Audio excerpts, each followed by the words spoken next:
Arrivée de l'ancien président de la République Marc Ravalomanana à Tirana, dans l'extrême nord du pays. Il était à bord d'un vol régulier de la compagnie nationale. À son arrivée, il a été accueilli par plusieurs responsables et militants du Parti Tiku Madagascar, à qui il a adressé ses salutations en tant que président du team. Il n'a pas oublié de réconforter ses partisans devant la situation déplorable de pauvreté extrême qui prévaut actuellement. En effet, Tirana n'a pas échappé à l'insécurité et aux problèmes socio-économiques récurrents, et ce depuis 2020. La population antirananaise subit aussi les ailes des autorités locales. Nous pouvons sortir le pays de ce marasme, a-t-il dit. Mais ayons la foi, l'audace de lutter contre la pauvreté et la volonté. L'on a su également lors de ce déplacement que le téléthon organisé par les familles des ouvriers de la Sucrine a reçu un refus catégorique des autorités locales. Notons que la Sucrine a pu bénéficier d'une 13e mois du temps de Marc Ravalomanana, alors qu'actuellement, les ouvriers peinent à rejoindre les deux bouts. D'où la raison de ce téléthon qui malheureusement n'a pas eu lieu. En fin de matinée, le président Marc Ravalomanana a visité les travaux de construction du bâtiment des Dorcas à Tirana, où il a apporté sa contribution. L'agenda de Marc Ravalomanana durant son séjour à Tirana est plein. Nous en reparlerons dans nos prochaines éditions. « 32 morts vifs, dont 15 sont des enfants. Un bilan lourd lors de l'attaque des Daal qui ont brûlé des maisons à Mbuchinyanji Nafuktan Anuskieli, commune Mbultaragil dans le district d'Ankazoubé, selon le rapport de la CNIDH ou la Commission nationale indépendante des droits de l'homme. Un acte de barbarie qui franchit le droit de l'homme.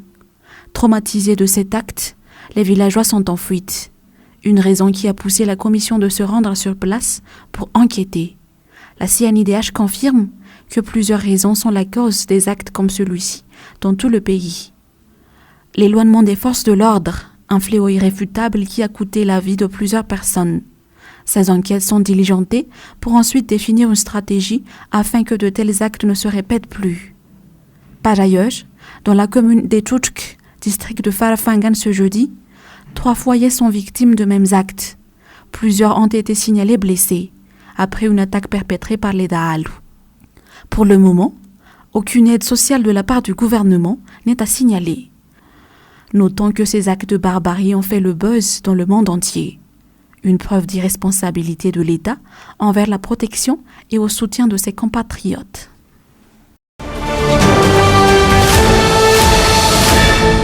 Embouteillage monstre presque dans tout le pays cette semaine à cause de la pénurie du gasoil. La ville d'Antananarive, de Tuamasin et de Fianarantsoa en sont particulièrement les victimes. Plusieurs citoyens se plaignent de cette pénurie. Les taxis-baies et taxis-villes se sentent menacés, déjà que leurs revenus journaliers sont maigres. Plusieurs sont coincés dans d'autres villes. En outre, le délestage et la coupure s'intensifient de plus en plus. La déclaration de l'Office malgache des hydrocarbures, le 2 août dernier, affirme que nous avons suffisamment de réserves. Pourtant, la réalité affirme le contraire. L'arrivage des prochains ravitaillements ne peut se faire que le 9 août prochain. Non seulement un problème de pénurie, mais aussi de la hausse du prix ces derniers temps, surtout pour les produits de première nécessité. Jivjakut Vao, coordinateur du parti HVM, réitère que tous ces problèmes sont dus à la mauvaise gouvernance du président Andrazwil depuis 2019. Reprochant le régime précédent, ce gouvernement se réside sur le populisme dans lequel le pays se trouve actuellement. Les citoyens craignent que la longue queue au niveau des stations-service continue la semaine prochaine.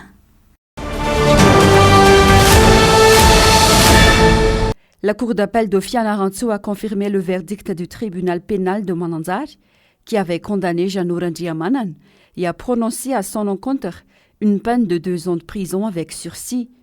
Cette décision fait suite à sa condamnation et à une peine de 2 ans de prison avec sursis le 17 mars dernier pour diffamation et humiliation de membres du Parlement et de fonctionnaires et usurpation d'identité selon l'article 258 du Code pénal.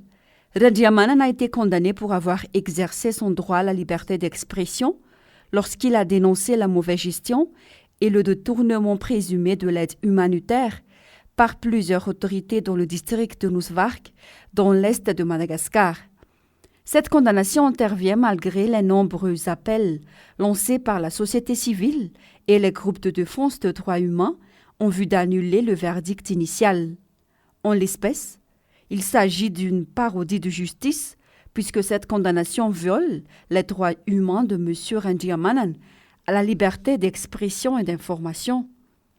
Le 10 mai, la Cour d'appel de Fianarantsoa a accordé la liberté provisoire à Randiamanan, qui se trouvait en détention provisoire depuis 2 mois, et a ajourné l'audience au 14 juin. Le 13 juillet 2022, les avocats de Randiamanan ont formulé un recours contre le verdict de la Cour d'appel de Fianarantsoa auprès de la Cour suprême de Madagascar ou bien le Cour de cassation. Toutefois, ce type de recours devant la Cour suprême est particulièrement long et coûteux. Tout cela pourrait s'inscrire dans une campagne plus large de harcèlement et d'intimidation des lanceurs d'alerte et des défenseurs des droits humains et de répression des droits et les libertés d'expression et d'information à Madagascar. Pourtant, la dénonciation est essentielle pour tout pays qui s'engage véritablement à assurer la transparence, la reddition des comptes et le respect des droits humains ainsi que l'état de droit. Par conséquent, les organisations des sociétés civiles demandent aux autorités malgaches d'annuler immédiatement le verdict rendu contre Jano Randiamanan et d'abandonner toutes les charges retenues contre lui, car il est puni uniquement pour avoir exercé pacifiquement ses droits à la liberté d'expression et d'information. Le gouvernement de Madagascar devrait également, premièrement, faire en sorte que les défenseurs des droits humains et les lanceurs d'alerte malgaches ne soient pas détenus sous de fausses accusations pour avoir révélé et dénoncé des cas de corruption et accélérer le processus d'adoption du projet de loi sur la protection des défenseurs et des militants des droits humains, y compris les lanceurs d'alerte.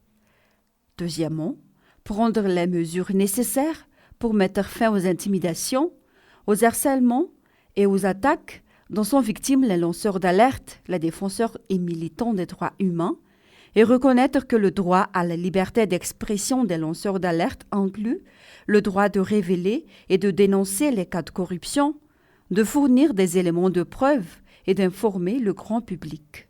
En parallèle à cette intimidation, l'affaire du pouce inversé lors du passage du cortège présidentiel est aussi une violation de la liberté d'expression, sans préciser la suppression militaire qui s'est tenue au Magrobeurik le samedi qui se succède. L'ancien président Marc Ravalman en a classifié ces actes comme actes de terrorisme et coercitifs de l'État.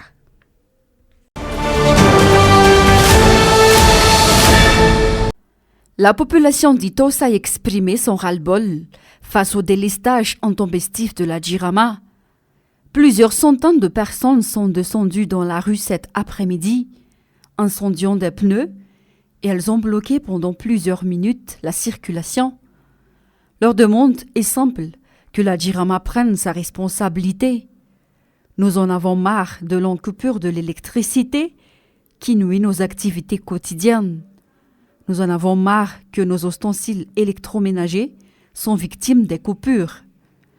Nous en avons marre d'un service défaillant alors que les factures ne cessent de grever le revenu familial. La solution appartient à la Jirama, car nous sommes des usagers et ont droit à un éclairage sans faille.